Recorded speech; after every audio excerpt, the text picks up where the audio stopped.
ಹರೇರಾಮ ಎಲ್ಲರಿಗೂ ಅವಿವೇಕ ಪ್ರಪಂಚ ಹೇಳುವ ಎನ್ನ ಯೂಟ್ಯೂಬ್ ಚಾನಲ್ಗೆ ಸ್ವಾಗತ. ನಾನೀಗ ಹೇಳಲಿರತಂಥದ್ದು ಪಾತ್ರೆಗಳಲ್ಲಿ ಪಸೆ ಇಪ್ಪಂಥದರ ಉಗುಳಿಸೋದು ಹೆಂಗೆ ಹೇಳಿ. ಇದು ಮಜ್ಜಿಗೆ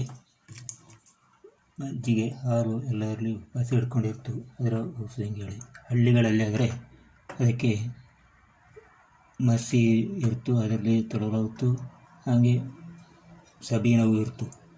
ಪೇಟೆಗಳಲ್ಲಿ ಬೇರೆ ಬೇರೆ ಸಿಕ್ಕುತ್ತು ತೊಡೋರಲ್ಲಿ. ಆದರೆ ನಾನು ಹೇಳುವಂಥದ್ದು ಅಂತ ಹೇಳಿದ್ರೆ ಬರೀ ಮೀವ ಸೋಪಿಲೆ ಇದು ತೊಳೆದ್ರೆ ಕ್ಲೀನ್ ತೊಳಿ. ಇದರ ಮೀವ ಸೋಪಿಲಿ ತೋರಿಸ್ತೀನಿ ನಿಮಗೆ ಈಗ ಸಿಗುತ್ತೇಳಿ.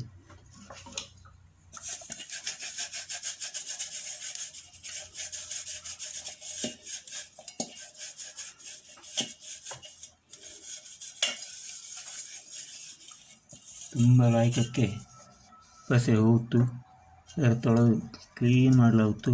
ಒಂದು ರಜವುದೇ ಪಸೆ ಉಳಿತಿಲ್ಲ. ನಿಗಳು ಇದರ ಮಾಡಿ ನೋಡ್ಲಿಕ್ಕೂ ಹೆಂಗಾಗುತ್ತೆ ನೋಡಿ. ನಿಗಳ ಅಭಿಪ್ರಾಯಗಳ ತಿಳಿಸೋಕ್ಕೂ ನನ್ನ ಹತ್ರ ಹಾಗೆ ಲೈಕ್ಸ್ ಕಮೆಂಟ್ ಶೇರ್ ಮಾಡೋಕ್ಕೂ ಸಬ್ಸ್ಕ್ರೈಬ್ ಆಗದ್ದು ದಯವಿಟ್ಟು ಸಬ್ಸ್ಕ್ರೈಬ್ ಆಗಿ ಕೇಳಿಬಿಡುತ್ತೆ. ಎಲ್ಲರಿಗೂ ಹರೇ ರಾಮ, ನಮಸ್ಕಾರ.